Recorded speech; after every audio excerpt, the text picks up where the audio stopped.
Here's what we know about the mass shooting that took place at Fort Stewart just outside of Savannah. 5 soldiers were wounded by gunfire at the military installation, one of the country's largest Army bases. The conditions of all 5 wounded soldiers have been stabilized and they are expected to recover. The base went into lockdown for several hours before an all clear was given. The suspect, 28-year-old Army Sergeant Cornelius Radford, is in custody today. Officials allege Radford used a personal handgun, not a military firearm, in the attack. Authorities say Radford opened fire where he worked on the base. Right now, there's no speculation as to a motive. Army records show that Radford was enlisted in January of 2018 and then worked as a supply sergeant. He has not been deployed. All right, here and now with his analysis on this situation as former law enforcement officer and now assistant professor of criminal justice at Georgia State University, Thaddeus Johnson. Welcome back to the show, my friend. Yeah, thanks for having me, and thanks for covering this story today. Absolutely. From your perspective, I want you to break down the response of the Fort Stewart police and how on the base and how they were quickly able to bring the situation to an end. No, absolutely, and I think it shows not only the military police and services, but also just our soldiers, how they were able to step up when time called for it. But there's always these operational complexities that they were able to overcome. You have the first response is going to be the law enforcement and military police, the installation police. And then you even think about the investigation, protecting the crime scene where the Army criminal division is going to take care of things and the FBI may join for other things. But you have the evidence rules, you have the victim notifications, and these public affairs lines that they all had to deal with. And then you have to think about these places. You have to have mission continuity, right? A large base like that may host trainings, medical services, and other critical services for our nation and our military. And so they had to do so in a way with the lockdown, but also roll the lockdown back in a way to get these things going, to keep things on schedule. And also their information management. They did a real good time of alerting us, of not scaring the citizens, but informing them and controlling rumors, but also notifying victims and their families. And so it was just a class act on how they were able to respond and get the situation under control so quickly.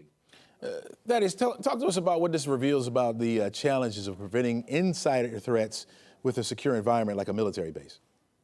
Absolutely. The first thing I thought was how did they get it through a weapon through the gate? I wonder if it's someone who's a soldier, which I was hoping that it wasn't.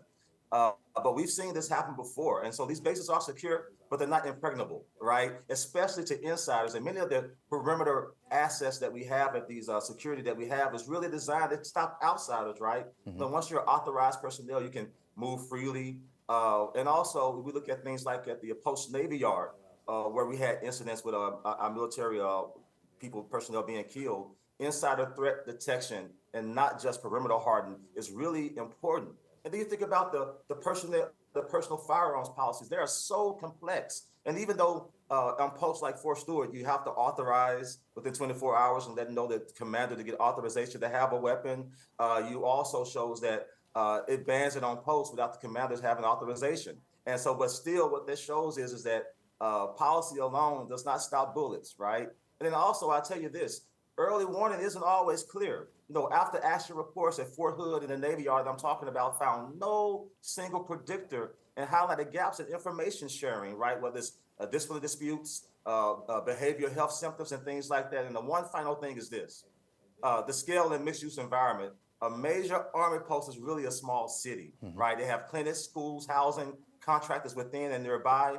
And so these physical assets controls at the gates really help. But what we found across time is that monitoring and standardization has kind of been uneven across services, across facilities. So those are some reasons why these things can actually still happen at a base that we continue to think is secure. And the last thing, personnel are not armed. I got questions like, well, why didn't they just pull out their weapons? Most personnel are not armed unless they're police or special units who are trained for this. So it's not like all of our soldiers are walking around with firearms strapped to their side as well. So those are just some of the factors that may come into play.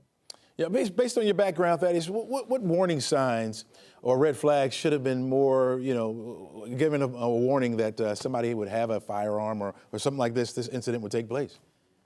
Well, that's really hard, right? You almost need a crystal ball, but there are certain things. if there are certain behaviors. And say a person was, was on point, they were squared away.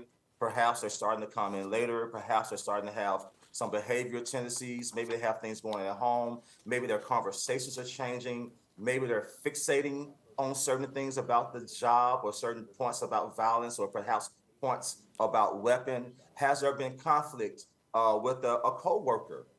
Is there a grievance for a promotion or an assignment, right? And how has that person changed after perhaps the opportunity was not provided or what they filed a grievance for? So there's multifaceted types of things that you can look for, but some real red flags is threats, altercations, and if you hear about things going on in their home, whether it's maybe it's substance abuse use, increased drinking, and mind you, these are not diagnoses, right? These are simply warning signs for us to provide support to our military soldiers and not to fire them or to get rid of them or court-martial them.